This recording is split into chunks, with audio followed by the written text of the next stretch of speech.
Okay, should we get started? Go for it. Great. Well, welcome everyone. This is workshop number 2 of our Delta Marketing Workshop series. So today we'll be talking about social media.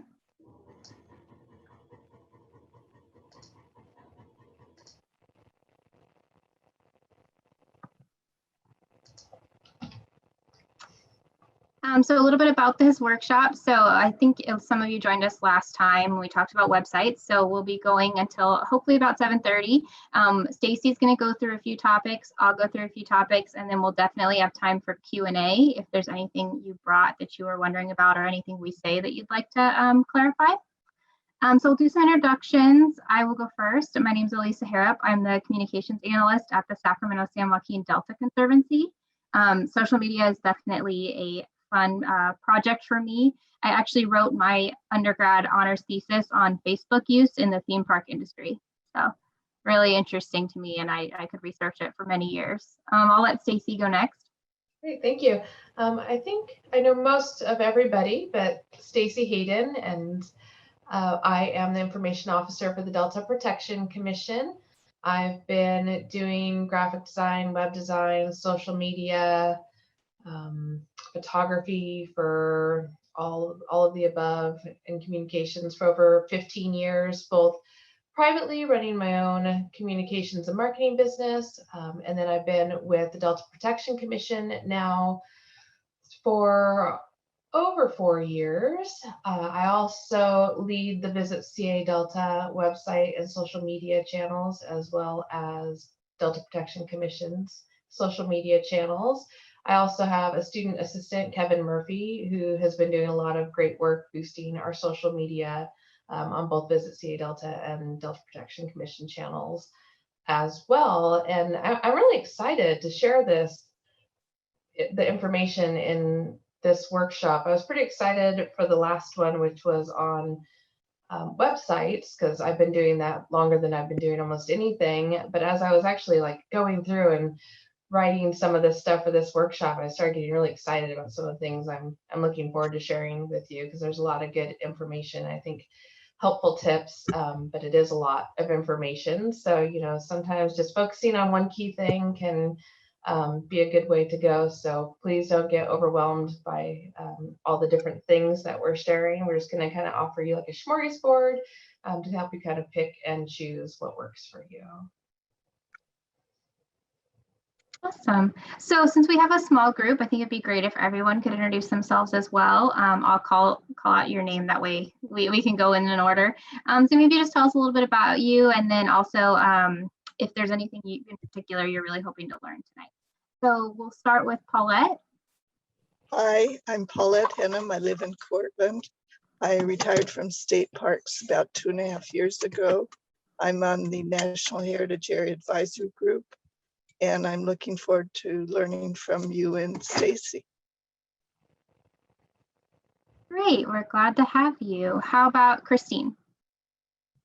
Yeah, hi, I'm Christine Weaver. I live in Oxbow Marina in Ileton, and I run a sailing rally called the Delta Doodah, and it's very popular with people all over the region and even farther away than the Bay Area. I work for a sailing magazine called Latitude 38, based in the Bay Area, and I work from home full-time. Wonderful, welcome. Next, Douglas. Hi, I'm Douglas Shah. I live in on the Grand Island, Walnut Grove, and I'm with the Love Foundation, the Rotary Club of Walnut Grove, and so I have been doing Facebook posting for Love Foundation and Rotary Club, and I'm also with the Delta Protection Commission, and I'm a big follower of Stacy and Alicia. Thank you. Thanks for being here. And Casey. Big followers of you too, Doug.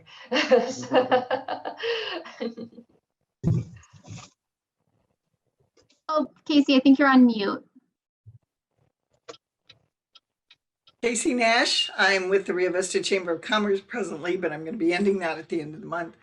But I have a 40-year background in PR and marketing, and have just been quickly adapting to the new world of the social media and websites. And now I actually can put up a website myself, and I'm getting much better at all these other things too. So I actually update the chamber and the Bass Derby websites myself. But one thing we're looking forward to is Facebook has a new program where they train a certain number of interns and then are assigning them out to businesses this summer to help businesses with social media. And we were one of 700 companies across the country that were picked for this program. So we're going to be welcoming a social media intern for the summer months to help us with the Bass Derby, marketing for the Bass Derby and for the chamber itself, and possibly some other businesses in Rio Vista. So hopefully we'll get some good advice out of that too. That's exciting. Yeah, that's great. I hadn't heard about that program yet. Yeah. So. And then we also get $500 in Facebook ad credit. Oh, wow. For doing That's this, awesome. so it's totally cool. You'll have to keep us updated on how it's all going. I'm really interested to hear. Well, thank you all. I think that's everybody. So our agenda today, we're going to go through the benefits of social media, strategy, scheduling, different platforms, including Facebook, Twitter, and Instagram. We'll talk about building an audience and interacting with your community, content and storytelling, and then we'll talk about paid promotions. And Q&A at the end, of course. All right, I'm going to go ahead and jump in here. I think most of you already have an idea of what the benefits of social media are, kind of like when we talked about the benefits of having a website. But we're just going to kind of go over those a little bit because it's always good to remember, especially when you're starting to feel overwhelmed about the amount of social media that you might need to do, or if you're just getting started, just to remember, you know, that there are benefits and they're very important. Of course, it is another opportunity to increase brand awareness. It's going to allow you to grow a larger audience because they're simply going to be tapped into the opportunity to reach so many more people. Another great thing, though, about social media in particular, compared to some other marketing opportunities that are out there, is your ability to target your audience or target multiple audiences as well, and change audiences. You may have a group of customer demographics already and you want to target those particular customers, but maybe you want to open up to, say, a new different demographic area. You can utilize social media in order to target and reach those potential customers. And when I say customers, I know some of you are focused more on organizations, not necessarily like a retail business or restaurant or things of that nature.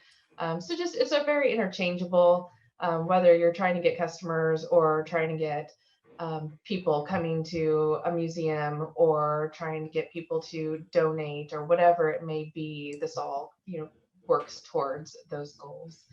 Another great thing about social media that you can't always do with just a website or, you know, a billboard is it allows you to create a sense of community between your business and your customers, but also between the customers as well, which can help create a sense of loyalty. It's an opportunity to tell your story more in depth than what you might have the ability to do so on a website and kind of on an ongoing, unfolding basis. It also helps you be a resource. One great way to get people to be aware of your services, your products, whatever it may be that you offer, is to share general information that's related to your business or organization. People kind of can come to you because you're a resource and then potentially kind of convert over into someone who's bringing money right into your organization.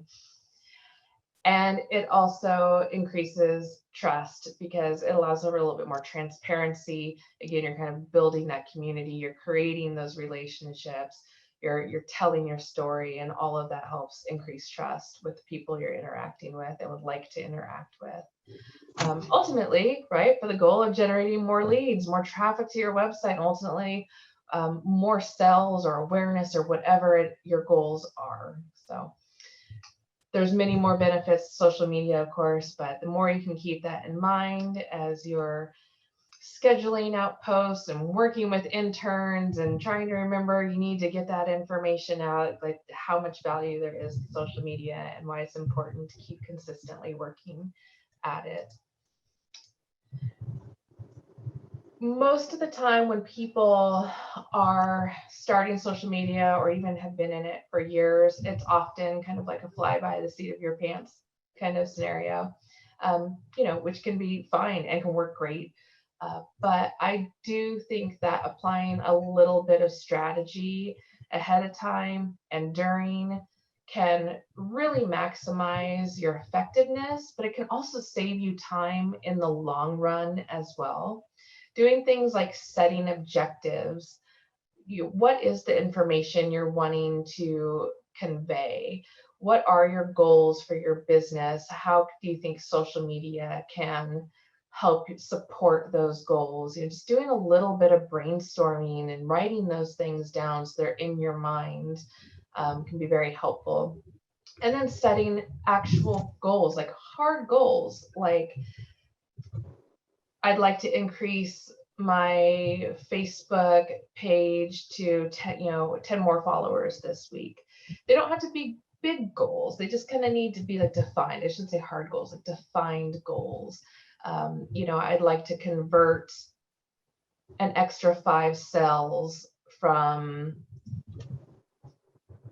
my YouTube channel. You know, just coming up with a few solid key things that you can focus on to help drive you forward as you're moving through social media, so you feel like you kind of have something to go after and something to track versus just, you know, throwing things out there and kind of seeing what happens and hoping for the best.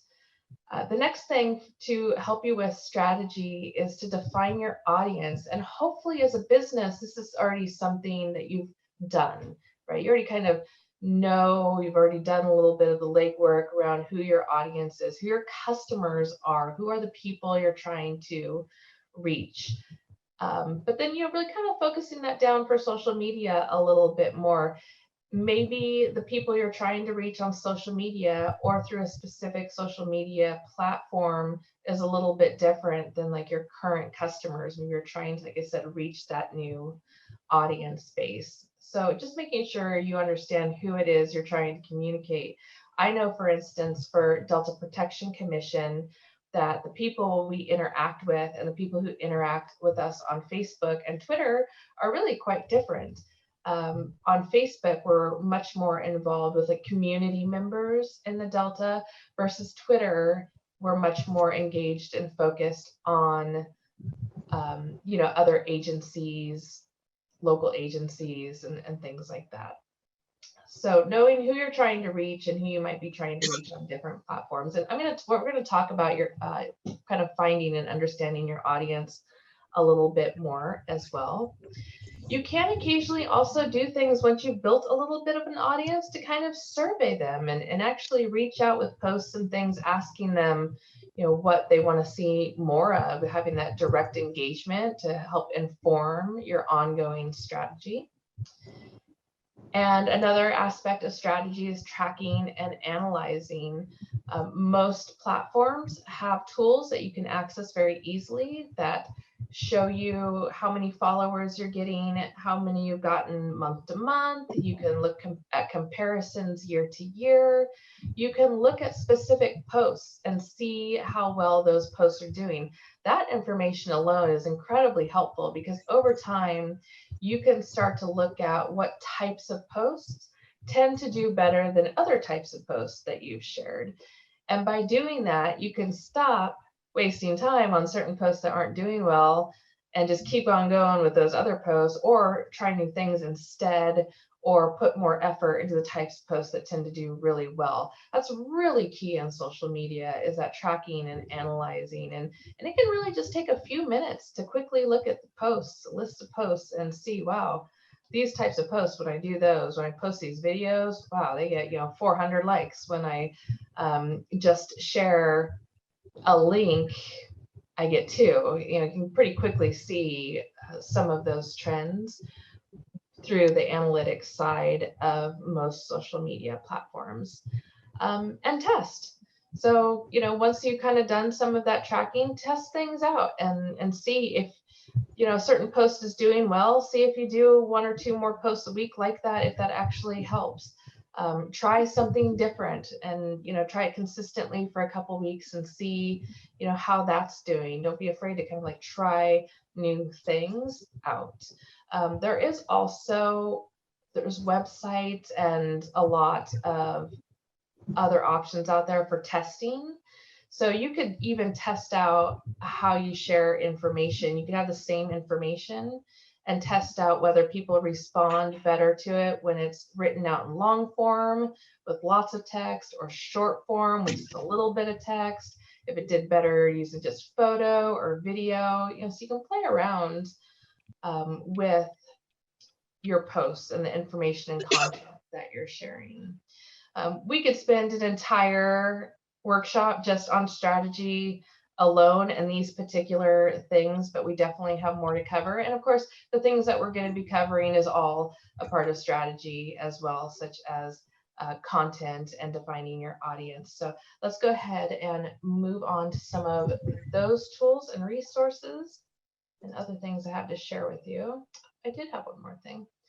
Also part of strategy is scheduling. This is so helpful. One of the most important roles of being effective on social media is being consistent on social media.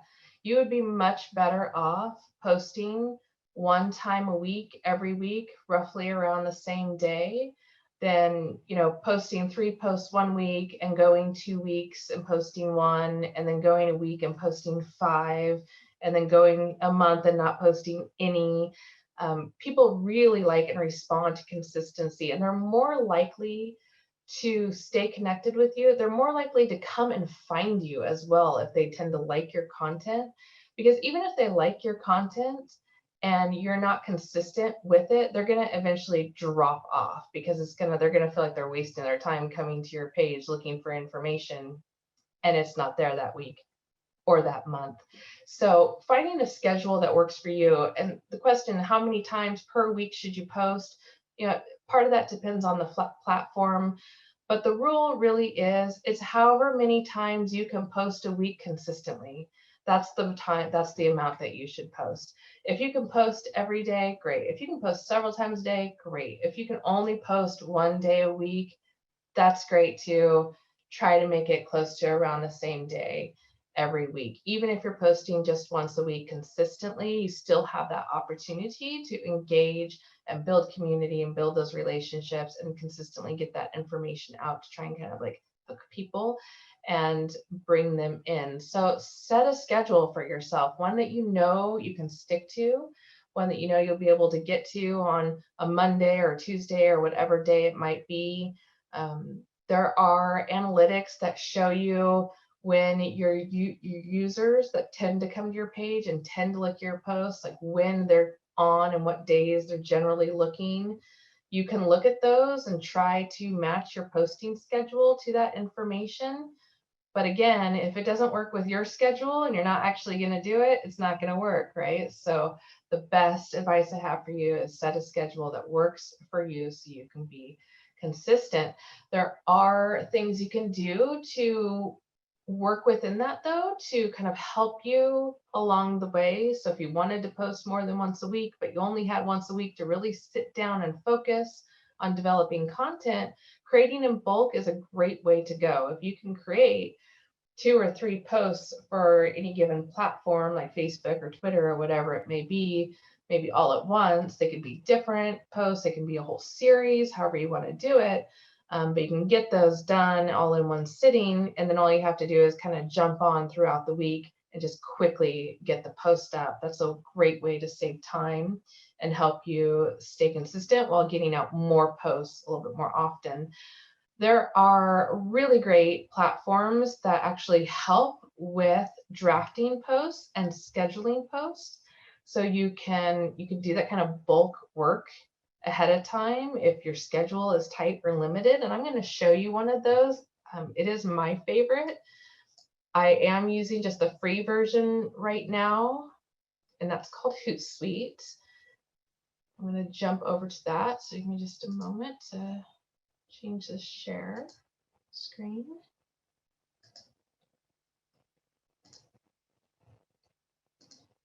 Okay, so on Hootsuite, oops, something happened. There are paid versions of Hootsuite. So with the free version, I'm only allowed to schedule 5 posts in advance. For a lot of small businesses, it might be all you really need. And that can be across multiple platforms as well. So if you have your free time for creating social media posts on Sunday, you can sit in Hootsuite, you can create all of your posts that you want, and then you can actually schedule them out. It's really handy. When you come into Hootsuite, another great thing is you can set it up so you can see all your social media channels. So this is the Visit CA Delta Hootsuite. I can see all my different Twitter feeds. I can see when I mention, thanks to Delta Conservancy for mentioning us there, I can see that. I can see my own tweets. I almost always have stuff scheduled. I just don't at the moment. We're going to get them all in tomorrow. But I can see what posts I have scheduled for Twitter, for Visit CA Delta, and click over here to Instagram and see all the same kind of information that I want to see. Same thing with Facebook. So it's a nice one-stop shop where you don't even have to go to all of the individual platforms if you don't want to. You can see everything you want to see across all your platforms right in one place. I still do both. I'm usually working in here and working directly, in Twitter and Facebook and Instagram. But it's the scheduling that I really find to be the most beneficial. So there's this publisher button over here, and you can go to content and you can create drafts of the social media post. So if you have a quick idea that you want to run with, you can always come in here. You could do an initial draft and it can just sit here until you're ready to do something with it. And then once you're done with the draft, you can schedule it. Or if you have a post all ready to go, you know what you want to do, you can just go in and schedule directly. And you can pick which social media accounts. You can do multiple accounts and with the same post, or you can set up different ones. Of course, platforms are all a little different. Twitter only allows for 240 characters. So if you have a 300 character Facebook post, you're going to have to probably make a separate post for Twitter. But you may have a short, quick post and you could just quickly get it out to all of your platforms. It's possible. But you can come in here, type out the information you want to type out, drag and drop your photos. It's going to create the post over here. You can preview it so you see almost exactly what it's going to look like when it's posted on whichever platform you choose. You can schedule it for later and the day you want. So if tomorrow I'm doing all of my posts, and then I can schedule out for Monday, Wednesday, and Friday if I want to. And that saves me time from having to keep coming back and get into everything during the week when things might be a little bit more busy.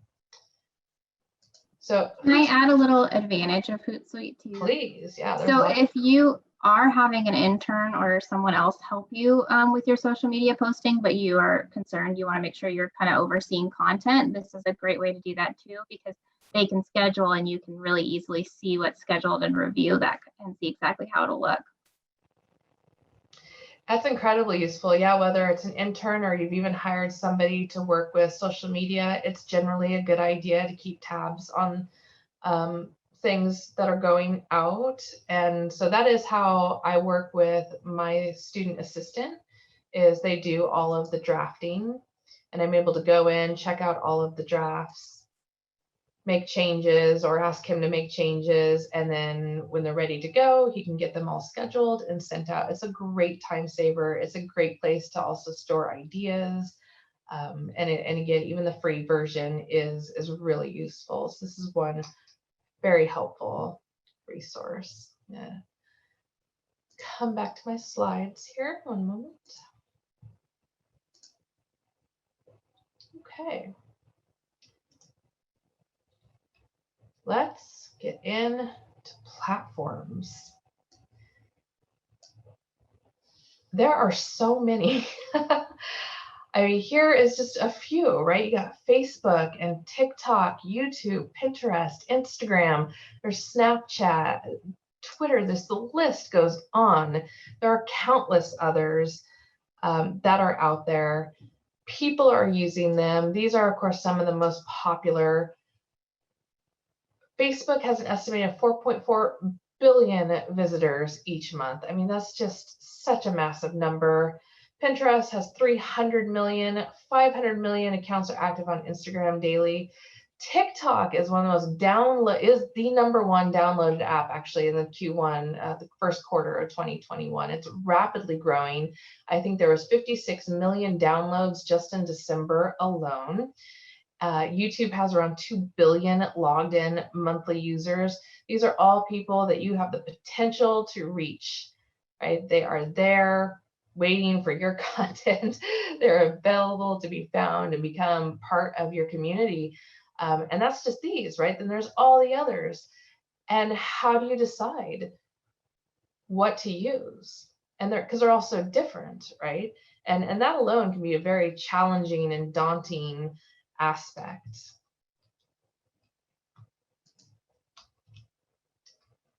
Choosing the right social media platform is going to be a big part of your strategizing. When you're thinking about your goals, your objectives, your audience and their demographic, when you're thinking about the type of business or organization that you have, all of those should really come into consideration when you're thinking about how you're going to spend your time on social media. You could absolutely just randomly jump on any one of these things and potentially do well. You can. I mean, that is absolutely possible. But thinking about some of this ahead of time and kind of targeting the usage of these platforms to meet your needs is going to increase your effectiveness and the potential positive outcomes that you're looking for. And so these are some of the top social media platforms that there are. And so you can see pretty quickly here, like the demographics around the ages. There's some gender demographics.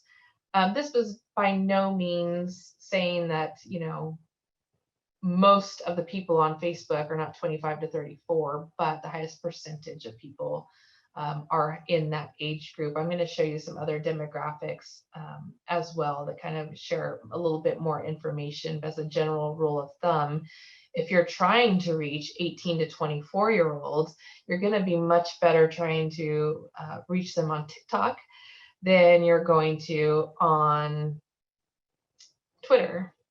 So you can quickly see if you have a demographic that's very specific, that alone could be a good reason for why you might choose one platform or another. A lot of these platforms are very different and do have different purposes and ways they're typically used. Facebook for building relationships. Twitter is really focused on news and articles and having conversations about those things. Pinterest is really about scrapbooking, you know, being able to put information and inspiration all in one place. YouTube is very educational, it's very lifestyle focused. LinkedIn, excuse me, is news and articles, networking. Instagram is really about building relationships and conversations. Also just about, you know, sharing nice photos. It's a big thing. And TikTok is really a quickly growing relationship builder especially for a younger generation, but that's changing too. Like all social media platforms too, TikTok is starting to see growth in other age brackets. I'm just not going to go over all of these. We can see here like what it's best for. As I mentioned, for Delta Protection Commission, this says here public relations is really great for Twitter. So that's more like kind of in line with us trying to reach agencies and things like that, versus Facebook, where we're trying to kind of build that community and create these relationships like that we have with some of you here now. Then of course there's downsides, right, to these as well. So these are things that you can look at and think about when you're trying to figure out where to spend your time.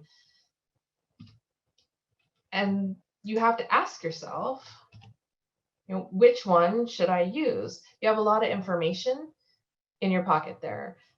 Information within those platforms, information about your business, your goals and your objectives. But just like scheduling, the best advice that I can give you is you should use the platform or platforms that you feel the most comfortable using consistently. It's pretty much the same advice I have for scheduling. That's so important. All of those other things I just shared with you are absolutely going to help. But if you're not comfortable using it, you're struggling using it, for some reason you're finding that you've been using it, but you're just not getting the audience growth or any conversions to sales or anything like that, then you need to think about whether or not it's worth continuing on with that. So the one that you should use is the one that you're most comfortable using consistently, and it's the one where you're getting the most engagement and or customer conversions. And you can try a few out. You may find that you never dreamed you'd be using TikTok, and then the next thing you know, you're using TikTok, and for some reason you love it, and you're getting these engagements and way more than what you were getting on YouTube and Facebook combined. And you can even think about maybe you don't need to put as much time and effort into those other channels, and you can start shifting focus over to the one that works for you better. So it's kind of all about that testing again. You don't need to be on platforms just for the sake of it. You need to be somewhere where you can build those relationships, you can share information, you can convert customers over. That's where you need to be spending your time. And then I did want to share again another demographic informational piece. So you can search on Google for these kinds of things. Do search for whatever year we're in, because they definitely change. We know that social media can stay around for a long time, and like MySpace, it can come and go. And like TikTok, it can come into the crowd really quickly. But this is a great place to compare other types of demographics. And you are going to get this PowerPoint. We will email this to you, so you'll be able to come back to this as well. But you can start to look at things like annual income, gender demographics, what kind of devices people are on. This is just one page of many that shares demographics. There's other pages as well that shares a lot more information around location, more detailed information around income. So there's a lot out there. So if you are trying to target a very specific demographic, you'll get a real good feel of what platform you should be focusing your efforts in. Again, if that's the platform that you're comfortable using, will use consistently. All right.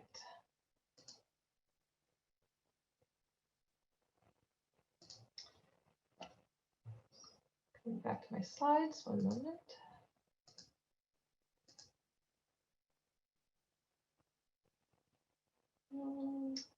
Having trouble bringing my slides up. Do you see the slide that says platforms at the top?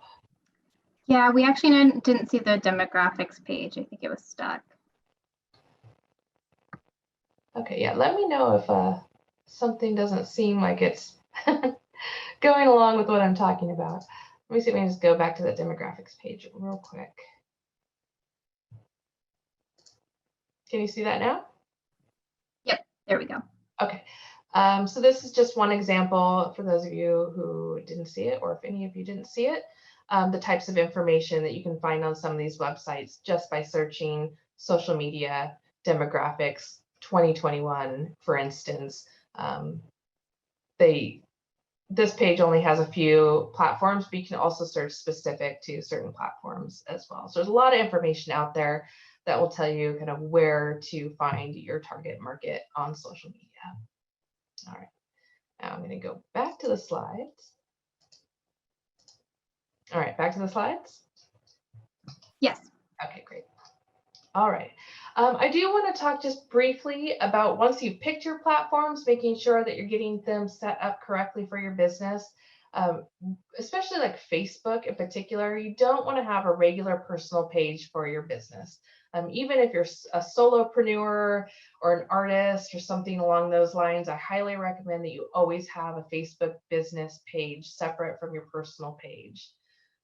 Usually, though, you are going to need some kind of personal page to set up a Facebook page. That used to be true. Actually, I'm not sure if it still is. Do you know, Elisa? I don't know, and I was just gonna look into that recently. So Okay. I'm not sure. You may have to set up some kind of personal page. If you're not like a Facebook user, you can keep it, without a profile and that kind of thing, and then attach your business page.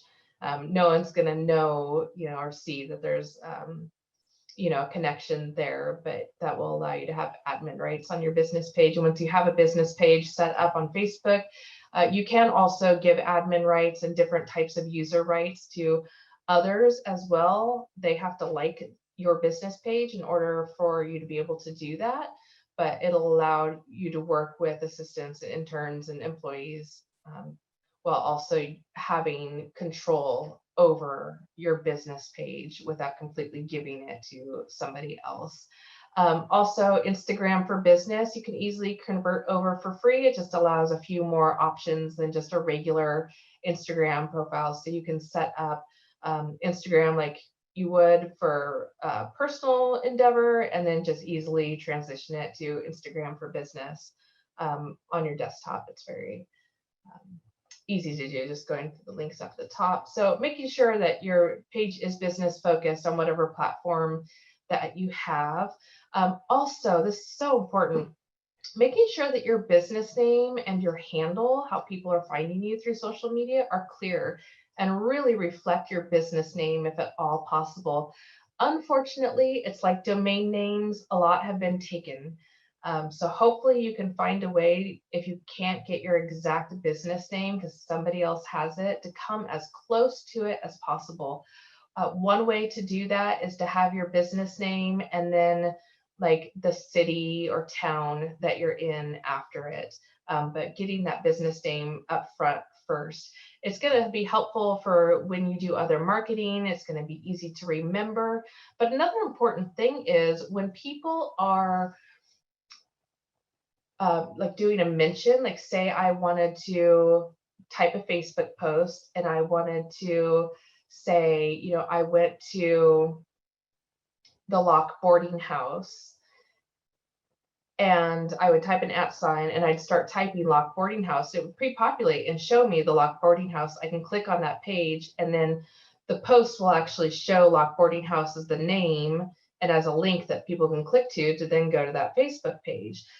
But sometimes what people do when they're setting up their business page is they'll set it up with kind of a name that's not clear, or they'll try to get creative. And then what happens is, one, it's hard for people to find when they're trying to mention them in other posts or tag them in other posts. Or when they do find them, then it just looks weird to people who are reading the post because they don't actually know what the business is. It'll say some other funny thing. That may sound a little confusing. I'm probably not explaining that very well. So ultimately, my point is the more you can make sure that your handle that you sign up with, your username, the main thing that people find you on that social media platform is as close to your business name as possible, the better off you're going to be.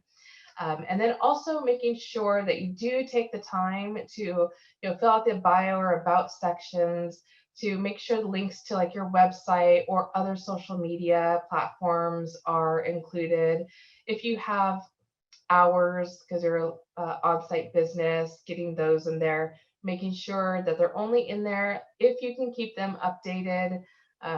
We talked about that in the last website workshop, that shouldn't have information up that's outdated. It's very unhelpful and potentially damaging to your business. Making sure you have contact info as well, so people can reach you if they're not really interested in trying to reach you directly through the platform. So getting the basics on your platform for your business. Stacy, before we keep going, I'm not sure if you can see the hands, but Douglas has a hand up. Oh, thank you. And we will have time for questions, but I am happy to answer questions as we go. So, and I'm sorry, I don't see a hand up. Who was that? Douglas? It's Douglas, and you are on mute. There we go. Douglas. Hi, yeah. Okay, just now you were talking about that, try to have a separate business account for the Facebook, say. Mhm. My experience is whenever I'm trying to open an account for an organization, Facebook can smell it. I mean, they would, whenever I try to set up account and when it's not my personal account, they smell it, they can smell it's not a person, and they would not let you open up. I mean, they will not let you operate like a personal account. Yeah, no, they don't, and that's why sometimes people can get away with trying to do that, and they can go for years having a personal account for their business, and then Facebook will come in and say, "What are you doing?" and shut you down.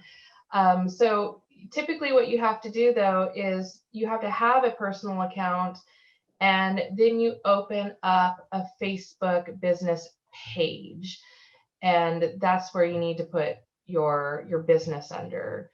So you wouldn't just try to go onto Facebook and register just as a business. You would need to kind of set your personal account up and then start a Facebook business page. Okay. I also like to ask you about the engagement and the engagement and the what, witches. Is this the right time to ask, or should I wait until at the opportunity to ask? You know, we're going to talk about building an audience. So Okay. why Later. don't we come right back to that, okay? Okay. That's going to be a great question. Right. Thanks, Douglas.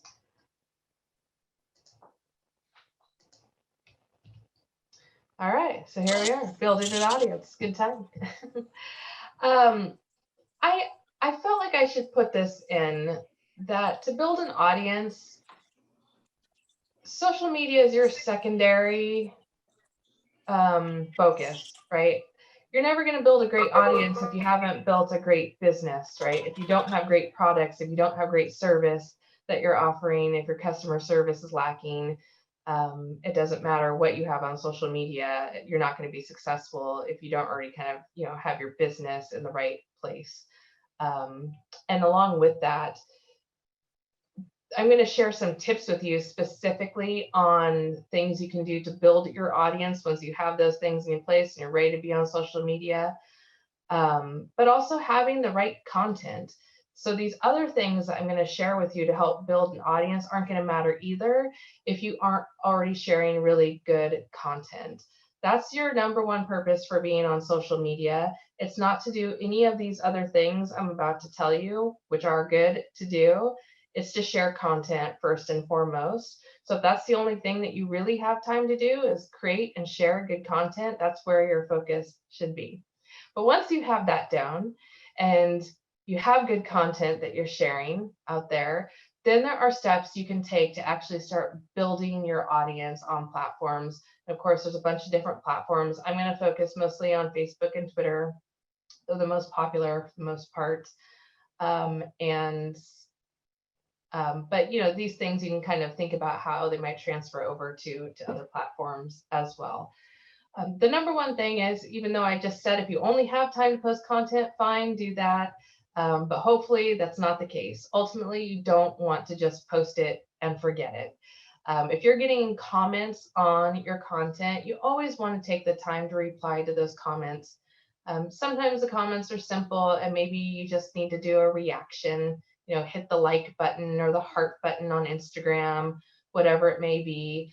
But if someone's taking the time to comment on your post, that's such a great opportunity to start having those discussions, building those relationships, building that community. So if you can find that time to reply to the comment with some kind of comment, or better yet, with a question to keep them engaged, that's going to help you in that goal of building the audience. Also, going through and liking and following whatever it is on the platform, on other people's comments and other people's posts. Because what's going to happen, especially if you're newer to that platform, is they're going to see your comment, they're going to see your like, they might then hop on over to your page and like you and start to realize that maybe, there's an opportunity to connect there. and they could become part of your community and kind of help you grow together. Likewise, not just the people who you like and comment on, but the people who follow their page are going to see your likes and comments and may also be drawn over to your page as well. So typically what we would do, for instance, for Visit CA Delta as a business page on Facebook, we have a list of other businesses and people that our page follows. So your business page on Facebook can follow and like other business pages and people. And then there's a great tool on Facebook that actually allows you to see the feed of all of the pages and people that your business page likes. And so you can kind of see what's going on, and you can go through and comment and like. And so we'll regularly, like we'll take a day and we might go through, I mean, not a whole day, but we'll pick a day once a week and we'll go in and we'll spend, 15 minutes just perusing other Delta businesses and organizations, and get a good idea of what's going on, and make sure that we're kind of getting our likes out there, getting our comments out there, so other people kind of see us being active and hopefully come over and check out the Visit CA Delta page and follow us. And that can take a very short amount of time. Also, inviting people to your page or your group can be really helpful, regardless of what platform you are. Sometimes like directly inviting people. You're at a meeting with people, possibly in a room at some point, in person, making sure they know about your social media, making sure it's on your website. If you send out email newsletters, asking people to join, asking friends and family to join at the start. They may not be your target audience, but it will help boost, algorithms and things like that kind of boost your page's potential to be viewed by other people. So just getting people onto your page, especially from the start, could be really helpful, even if they're not always your immediate target audience. But there's also a cool feature on Facebook where sometimes people don't necessarily follow your page, but somehow they still ended up seeing your Facebook post, and they'll like or comment on your post. And then Facebook will give you a notification that says, this person liked your post. Would you like to invite them to follow your page? The answer is yes. You push the button. Go ahead and do that. It takes just a second.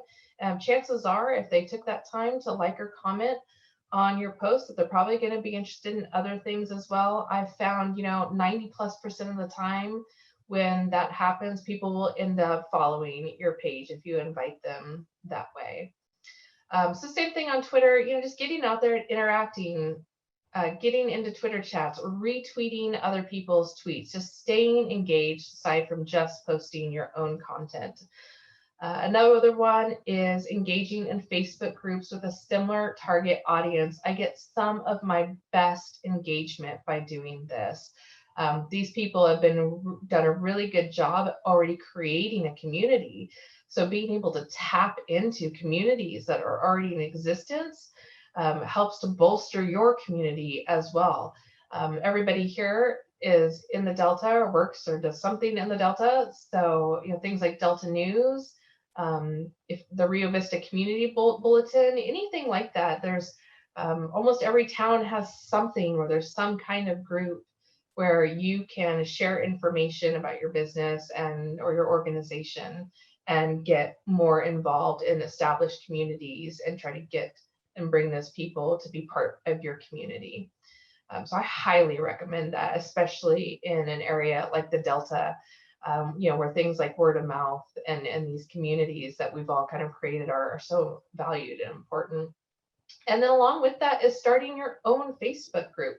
So, kind of getting your page up and going. And then eventually you can if you're becoming or focused on sharing resources and information and education, say you have a product or service, you can share that product or service. I'm going to talk about this a little bit more too when we get to content. But as I mentioned earlier, you can also become a resource. And by becoming a resource, one, it helps create trust. It helps grow your community that might potentially also convert over to people who pay you money, right? So a good example of this that kind of happened somewhat recently is Kathy Bunton from Delta Kayak adventures. She's had a very successful Facebook page for a long time. And she somewhat recently just started a group to just kind of get people together paddling out in the Delta. It's not necessarily just to promote her business, although she does, but it's really about just piquing interest, sharing information, getting people out there together. And the nice thing about doing that, she's kind of creating this whole community around kayaking in her area and kayaking in the Delta in general. And it's an opportunity for her to potentially reach all these new people who are just there for that interest, who might then be interested in the services that she offers. It's a really smart move. So definitely something to think about whether or not that might fit for you. And again, you know, how much time you have as well to manage your social media channels. Last but not least, when it comes to building an audience, that I wanted to talk about is it can be helpful to draft a very brief social media policy, because, you know, trolls are real, they are out there. Trolls, of course, being people that come in and just, you know, negatively impact your posts, basically by commenting inappropriately, by commenting off topic, by just, you know, being mean, whatever it may be that trolls do. Trolls can destroy your community, and you know, if you let them run rampant, people aren't going to be as likely to engage with you. You know, you're not the New York Times where there's just so many people commenting. They're used to trolls, they can see past them. You know, most of us, right, we're all much smaller entities where there needs to be kind of a feeling of safety and a feeling of trust. And it is perfectly good to block people from your page who are not acting appropriately or causing a negative situation, especially for other people who are following your page. You don't have to create the social media policy, but I do think it's kind of nice to have in case anybody questions it. And also just so people know that, you know, you care, you're active in your page. I'm going to show you just a quick example of what we did for Visit CA Delta. And there's a few ways that you can post a social media policy. It can be much simpler than this one as well. Just one moment. Okay, does everybody see social media guidelines? Yep. So what we did here, because, you know, the Visit CA Delta is run ultimately, the Conservancy and Delta Protection Commission as state agencies are responsible for Visit CA Delta legally. So, you know, we put up a little bit more robust social media guideline. You don't have to do something like this. But what we did was we just mentioned on our social media pages, follow this link for our social media guidelines, and it comes to a page on our website. So you could do something like this, or you could have just a much, much simpler social media policy and just post it in your about section of whatever platform that you're using. Some things that people do is, like on Facebook or Twitter, they'll create a social media policy or guideline post, and then they'll pin it, which means it will stay at the very top of your business's page. So when people come to the page, it will always be one of the first things they see. So there's a few different ways to do it. And it just basically says, you know, if you're doing these things, we're going to boot you. And that can just be helpful, like I said, for helping to build trust. And I do recommend that you not let, again, trolls or anybody causing any kind of harm or negativity, particularly to the people following you, allow to continue to do that. You know, delete their comments, block them, report them. All right, enough about Can I add trolls. a little something? Yes. So I think, you know, what Stacy's saying about trolls are more people who are leaving comments that are hurtful or dangerous or hateful, that kind of thing. I think it's very different than somebody who maybe leaves a negative review of your business. And I think that's something to also, it wouldn't be something you'd have in a public facing guidelines, but it's something to think about yourself and maybe decide how you want to handle that yourself before you start. I won't speak for Stacy because every professional has a different opinion on this.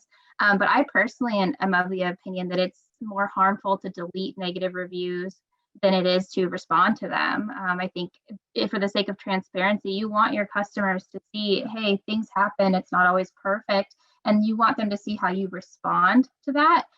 So I helped my dad with his social media, and it happened fairly recently where somebody wrote a comment saying they had a bad experience. And so he got on there from the page and said, I'm so sorry to hear this. Can you tell me more? Here's my cell phone number. Please call me. I'd like to talk through it and see how we can fix it. And the lady did. She reached out, they fixed it, and she even left a comment later saying, thanks so much for, listening to my comment and fixing it. So I think it's really helpful to address negative comments that are not troll, hateful comments. Yes, thank you so much, Elisa, because I was going back and forth on whether or not to create a whole slide on that very subject. It is so important for building trust to allow people to share their concerns or thoughts about your business, but to respond to them, having those open, honest conversations, even if you made a mistake or the service wasn't good that day or the product broke upon arrival, whatever it may be, someone kind of bringing that up on your social media pages and you following up in a prompt, thoughtful, careful way is going to show people, that you care about them and you're willing to put in the time and effort to right a possible wrongs. And that is very different than trolls. So Elisa's point is I 100% agree with that. Thank you so much. I see that Martha has her hand up. Martha, I'm going to let you know that we are going to take some questions towards the end, but I will take questions kind of throughout. And if it's pertinent to this, I will answer. Otherwise, we might answer it in the next slide. So go ahead. I was wondering, I can't find that website, Escape Delta or escape2delta.com. What is Visit cadelta.com website? We're talking about visit cadelta.com. cadelta.com. I'll put the link in the chat.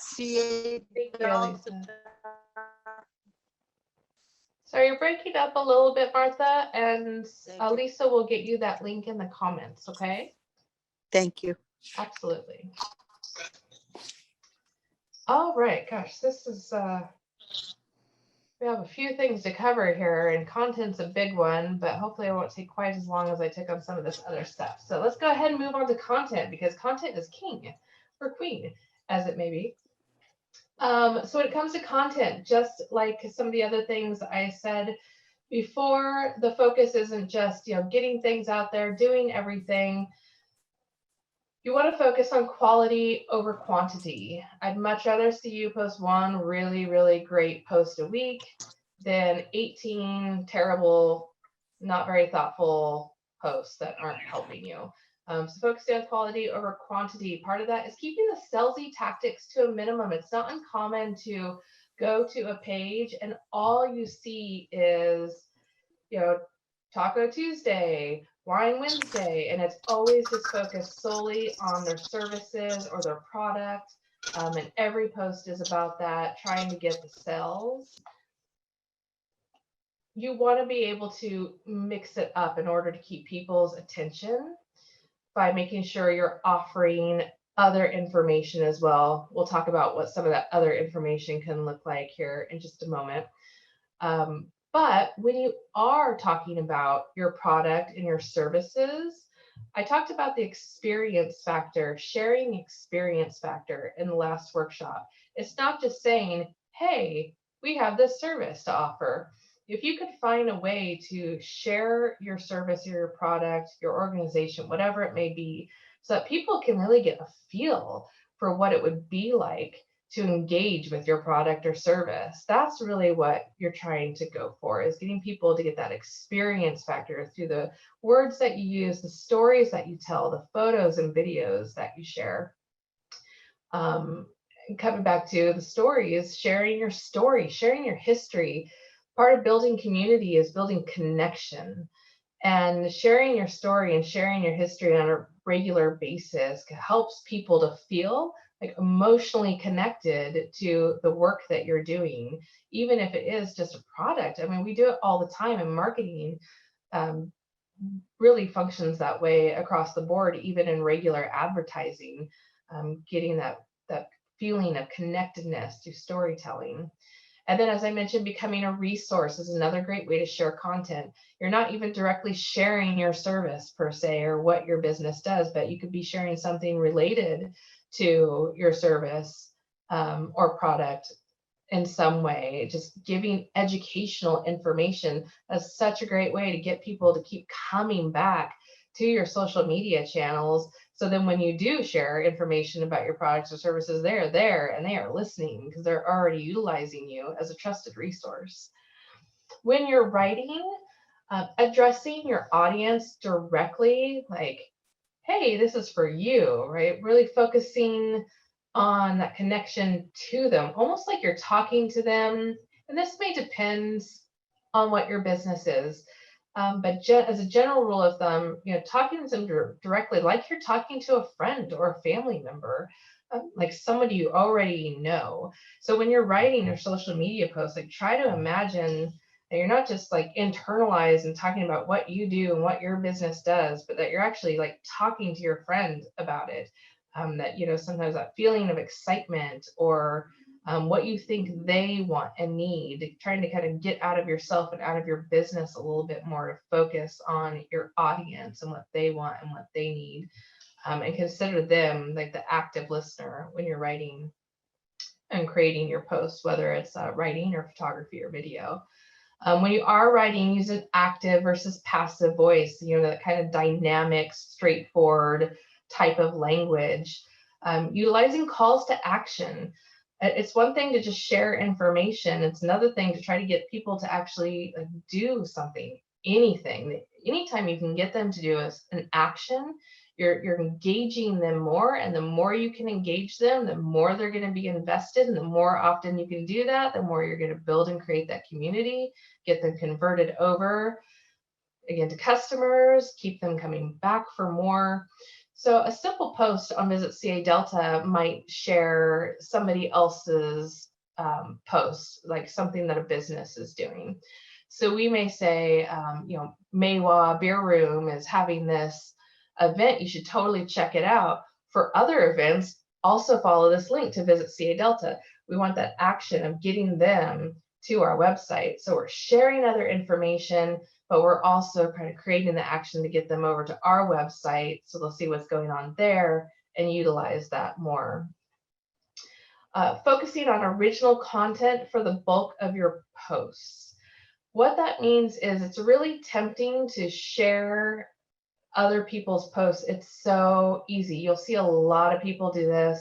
Lots of pages that do nothing but you have a couple friends, I'm sure, that do this. They do nothing but reshare over and over. But as a business, really focusing on developing your own content. People want to know about you. They want to know about your product, your service, your organization, what you have to offer them directly. So creating that yourself, and by yourself, either you personally as the business owner or leader, or making sure that the person that you're working with is creating that original content. But with that said, it is helpful to have different types of content to bring in other outside sources, to share videos, to share your own blog posts, to kind of cross-reference between social media, to share other people's posts as well, whatever, share other people's websites, whatever it may be. So it is good to kind of switch things up and also bring in those outside resources. There's other reasons why it's good to bring outside resources as well, because again, that kind of makes you a resource for other people around the entire topic you're working in. And it can also help build community with the other places that you're sharing, so you can share communities. There's a lot of good reasons to switch up the kind of content, not just focus solely on your own business and your own original content. When you are sharing things, like if you're sharing a link or you're retweeting something, whatever it may be, it's real easy to just hit share and not do anything. It just goes right on your page, just as it is. That other person shares now, post is on your page. I don't recommend doing that. Always, if you can, put some kind of description so your voice is tied to those other posts or those other links. And also so you can get them to kind of understand how it does tie into you and get in that action item. So then they get that information from the other resource, but then it's coming back around to you and what you have to offer. And when you're writing kind of along the lines of active versus passive voice and considering maybe who you're writing to as like a friend or family member, keeping it kind of snappy and witty and quick and intriguing, those kinds of things, fun, uplifting wherever you can, is always going to help grab people's attention versus very dry information. So when I'm writing social media posts, and again, there's going to be times where you're going to need to write serious posts. This isn't all the time, but as a general rule of thumb, if you can kind of feel like, if you can kind of amp up your own energy when you're writing social media posts, that's going to help you keep people engaged. Also, you're going to almost always want some kind of visual photography, some kind of graphics. Typically for a business, you're going to get lost if you're just writing text only posts. You probably can get away with that for Twitter, but almost everything else is going to have some kind of graphics. So make sure that you're using quality photos. They're not blurry. They help tell your story. They're giving your audience that feeling of the experience that they're going to have with your product or service, right? That experience factor. Elise is going to share a resource list that has some places you can go to for getting graphics. It doesn't always have to be photography or video. You can put simple graphics together in place of a photograph and share that along with the text. But I do always recommend having text with your visuals. I would never post like just a photo, and I don't ever post just graphics with text either. Part of that is for accessibility purposes as well. So say I had a really nice graphic that I made that talked about the Delta marketing workshop and the date. I would never just post that alone. I would always post the text to that as well. So someone who, for instance, is using a screen reader would still be able to get the information. I'm speeding up a little bit here, so my apologies. But as I mentioned in the last workshop for your website, as a business in the Delta, when you're marketing your business, I also recommend marketing the Delta. One, to help your fellow business leaders in the Delta, especially after these challenging times with COVID, but also if you have an on-site business, it's a great way to get people intrigued about not just your business, but the whole area.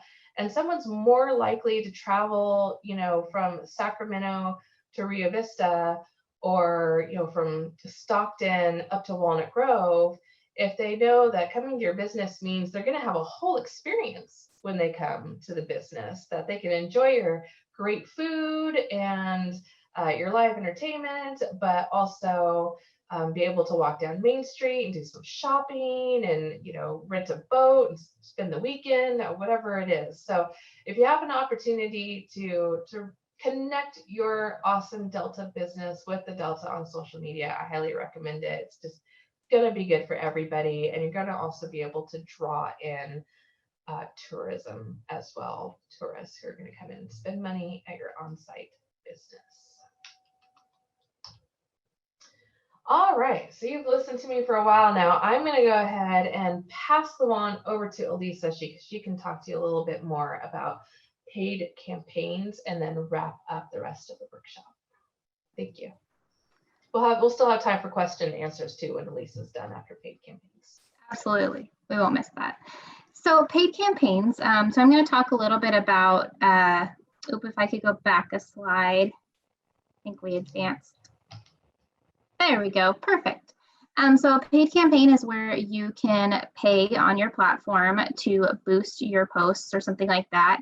Now keep in mind as we go through this, that doesn't replace the consistency that Stacy was talking about. It enhances what you're already doing. So you still are going to want to be posting consistently and responding consistently, but a paid campaign can help you reach a broader audience.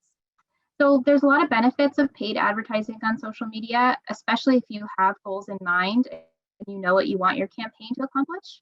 Paid advertising can help you boost a specific post or event. It can increase traffic to your website. It can promote you locally or within a target audience, and it can help gain more followers to your account. So if you're new to paid advertising, it's best to select a single social media platform to start with and learn from. When you're deciding what platform to start with, consider where you currently have the most unpaid engagement, what analytics and benefits the platform offers for ads, and what social media platforms your target audience uses. So it's always best to determine from analytics on your account, but if not, you can use one of the resources like the one Stacy showed earlier, and it'll be on our resources document and this link here as well to find out the demographic you're looking for. The one on here, Pew Research, they've got a lot of great resources. You can view the percentage of US adults who use different social media sites based on a lot of different demographic factors like gender, age, race, and area of residency. So urban, suburban, that's something that may be particularly useful in the Delta. Next slide. So just a very, very basic overview of what some of the features of each platform's ad programs offer. So one of the features Facebook ads offers is the ability to use automated ads that adjust themselves over time to help get you better results. That's great if you're not sure who your target audience is or if you're just starting out. On Facebook, your budget depends on how many people you want to reach with your ad. You can set your own budget. They do start at $1 a day, depending on your goals, and go up from there. Twitter ads have options that allow you to only pay when someone completes an action connected to your campaign. So let's say your goal is for people to go to your website. They do have different levels of their subscription where you can only pay if people do go back to your website. That can be really helpful if your goal is for somebody to take an action. And they also have a third-party partner on Twitter that allows you to track social media advertising analytics across different social media sites. So kind of like what Stacy showed with Hootsuite, where you could track analytics across different sites, the Twitter partner would let you do that with your ads.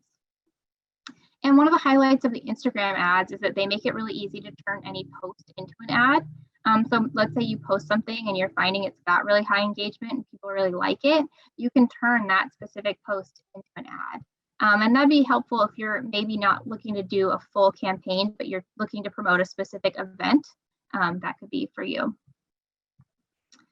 So as we mentioned, we have a resources document we put together, and hopefully Stacy can show that really quick. It'll be sent out to everybody.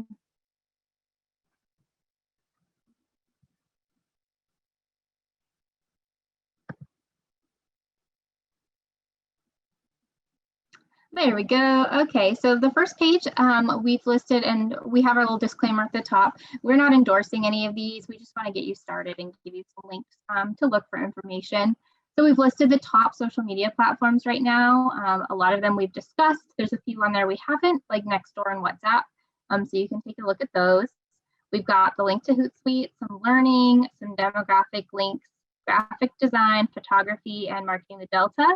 And then on the second page, we have a list of some buzzwords in social media. It sounds like everybody here has kind of a basic knowledge, so I didn't include very simple words like comment and post. You guys know what that is. But these are some words you might hear and just a little explanation of what they are.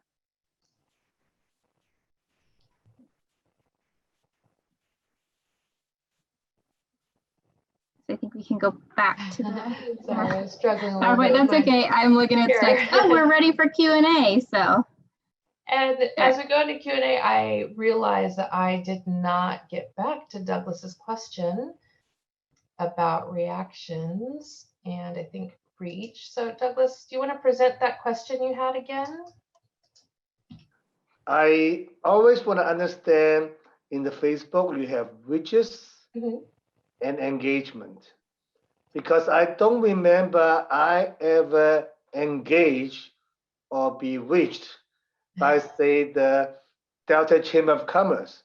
So I don't understand how my posting is reached or engaged.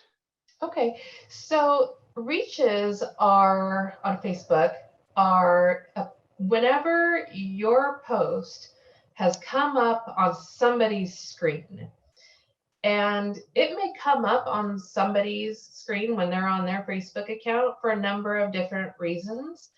One way, of course, is if they already follow you, then there's a good chance that if they follow you and they're going through their feed, that they're going to see your post. And if they scroll past it and it comes up on their screen, that's considered a reach. But maybe one of their friends, maybe they don't follow you, but one of their friends does, or one of their friends commented on your post. Sometimes that will drag your post into that other person's feed because they'll see kind of what their friends are liking and commenting on. You may have noticed that on like your personal feed. You might see, somebody's comment on some random page that you don't follow, right? But now you've seen that post, and so that's a reach. So there's a number of ways that your post can get out to people, and of course, paid reach as well. You can pay to get your post seen by certain demographics in certain areas, for instance. And then engagement is when somebody interacts in some way, shape, or form with your post directly. I believe both by liking, or reacting to it, but also if they click on the link or they click on the video to watch it, they actually do something to engage with your post. So that's the difference. Yeah, I think clicking the link, that's what dawns on me. I mean, not dawns on me. That's how you enlighten me. Okay, thank you. Yeah, you're welcome. For that, so on that kind of train of thought, an engagement is often much more valuable than a reach, because not only did the person see your post, but they liked it so much they took it one step further and they shared it with their friends or liked it or commented or something. So engagements can be really valuable, and reach is more broad. Yeah, or followed your call to action to go to your website or whatever it may be, or watch Clicking the link, that's something. Yes. Thank you. Great question. Thank you for that. Is there any other questions that anybody has? It can be about anything that we talked about so far. It could be about something you personally experienced, or just some other aspect of social media. We're happy to share information that we might have.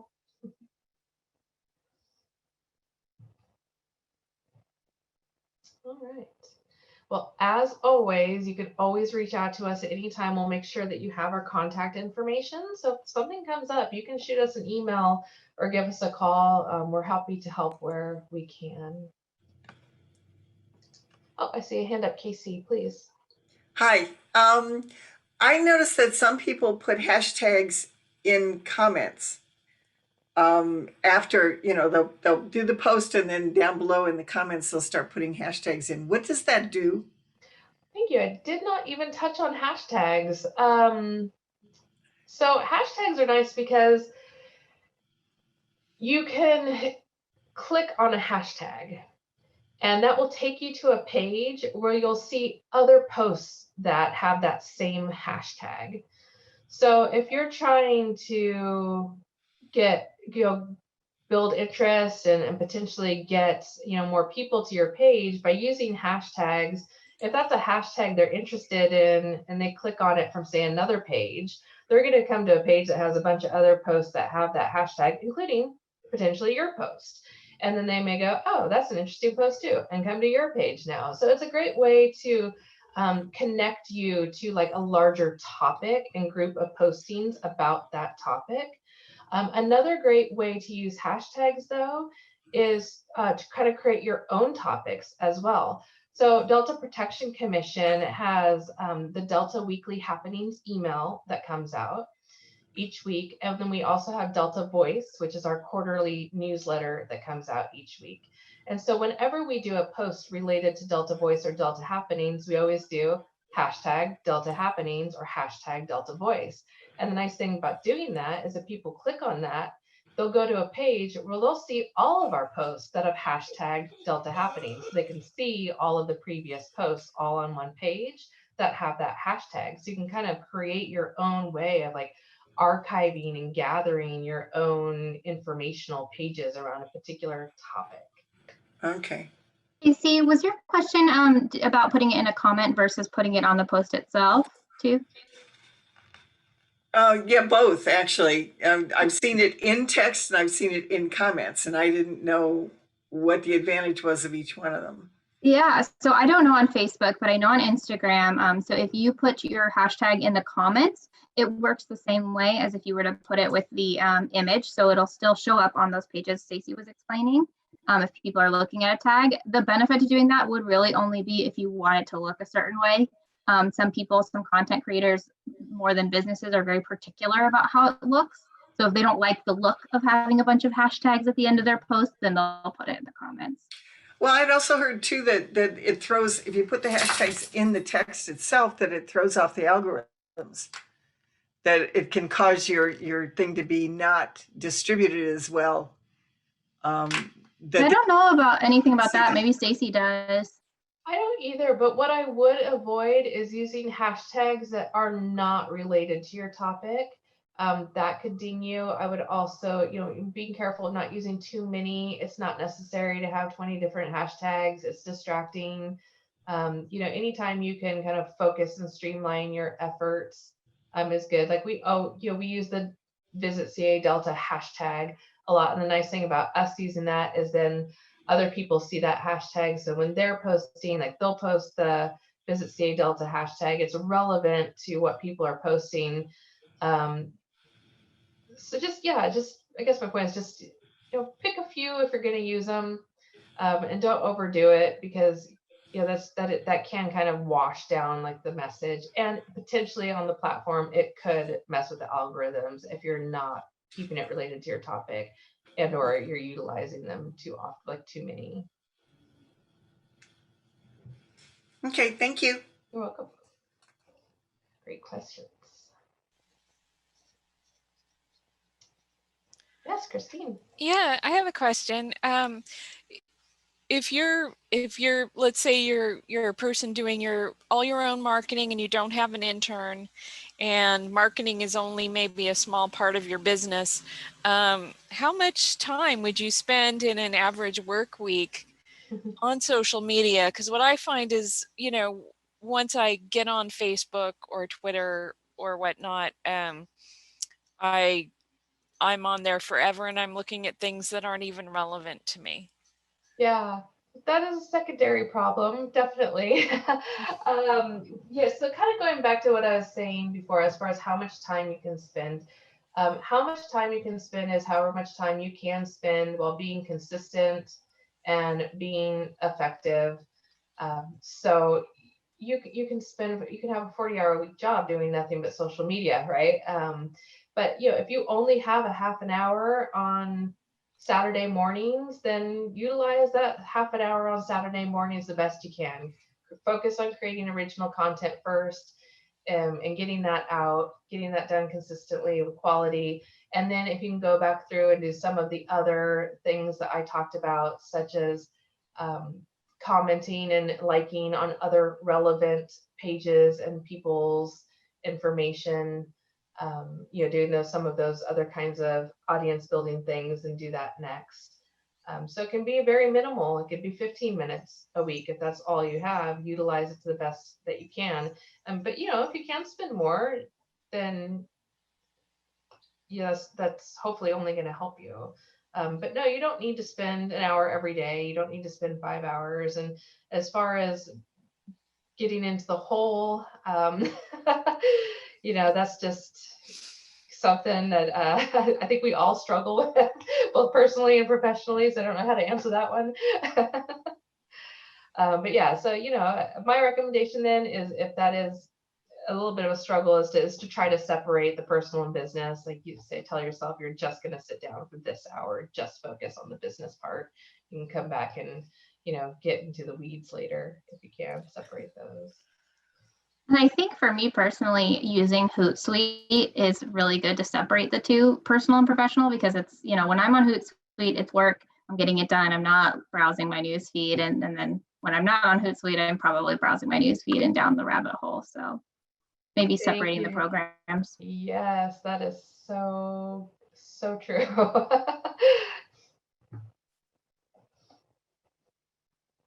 All right. Any other questions? Did that help at all, Christine? Yeah, it's helpful. Okay. Thank you. Yeah, and then like I said, as a business page, like on Facebook, you'll follow other relevant pages and go to a feed that just shows those instead of your personal feed. Having all of that. If you have Twitter, just keeping them separate. Having just your business and then having a separate login for your own personal one can help with that. So that way, all you're cultivating on your business page are the things that you want to focus on to help support your business. Same with Instagram, trying to keep personal and business separated as much as possible will allow you to focus a little bit more too.